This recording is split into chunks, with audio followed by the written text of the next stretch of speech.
mati hidup saya tetap mempertahankan hak saya. Saya hanya ingin mengungkapkan beberapa kata saja. Walau jangan terprovokasi.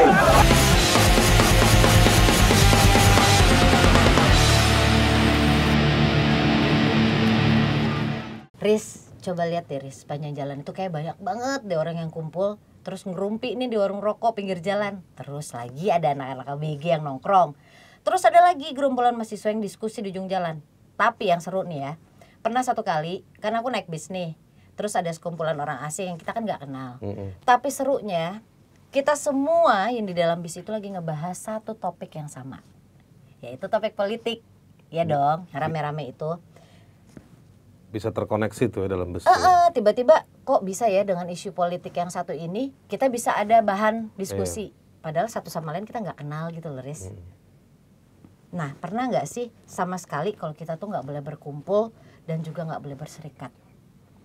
Berserikat Pernah. itu juga apa sih sebenarnya? Gue juga nggak tahu deh itu berserikat. Berserikat itu berorganisasi. Oh, berserikat. Berkumpul dan berserikat itu biasanya satu hak yang melekat sangat dekat. Karena kan berorganisasi kalau nggak boleh berkumpul kan buat apa berorganisasi. Tapi balik ke pertanyaan tadi, tapi menarik ya. Hari ini itu banyak orang ngumpul gitu. Itu karena memang satu situasi baru. Satu situasi baru ketika dulu-dulu orang berkumpul itu nggak gampang. Kenapa bisa nggak gampang? Karena berkumpul identik dengan bisa membangun satu kekuatan tertentu dan merencanakan hal tertentu. Yang itu dianggap membahayakan misalnya pemerintahan yang berkuasa. Nah itu banyak kejadian di zaman Orde Baru misalnya kalau di Indonesia atau di negara-negara lain ketika rejimnya rejim yang sangat represif, sangat anti terhadap warga negaranya. Nah hari ini itu kayaknya kayak lagi booming lagi, wah seneng nih ngumpul nih. Toh difasilitasi juga sekarang, kampus-kampus mulai terbuka.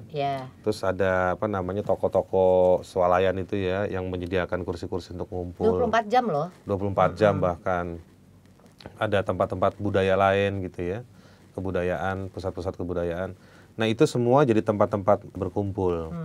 Dan ini adalah sekali lagi hak yang sangat terkait dengan kalau orang bilang demokrasi. Begini, demokrasi kan nggak mungkin sendiri-sendiri dalam kamar di rumah. Jadi dia berkumpul, nanti dia berkoresponden atau berhubungan dengan hak yang lain, menyampaikan pendapat misalnya. Nah ini bertukar pikiran, tukar informasi dalam berkumpul. Kalau kayak kita yang biasa ngopi-ngopi, kita kan biasa ngopi-ngopi nih, kita kan biasa ngumpul. Nah apakah itu juga termasuk kebebasan berkumpul gitu? Dalam ukuran yang sangat hari-harian, bisa didefinisikan sebagai sebuah kebebasan juga, sebagai sebuah hak juga. Tetapi biasanya berkumpul itu identik dengan berorganisasi.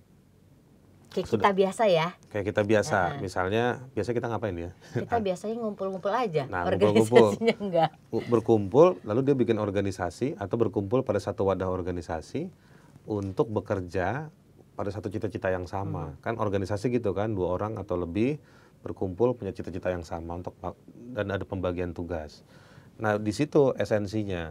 Jadi dia berkumpul dan punya satu rencana kerja. Lalu merencanakan satu tindakan untuk satu tujuan tertentu. Nah biasanya itu diakui lewat satu pengakuan sosial atau pengakuan dari negara. Gitu. Iya, kalau kita nggak ngumpul nanti warung-warung pada tutup Pak. Betul. Nah, mendingan kita ngumpul lagi aja yuk. Tapi kalau di warung jangan lupa bayar.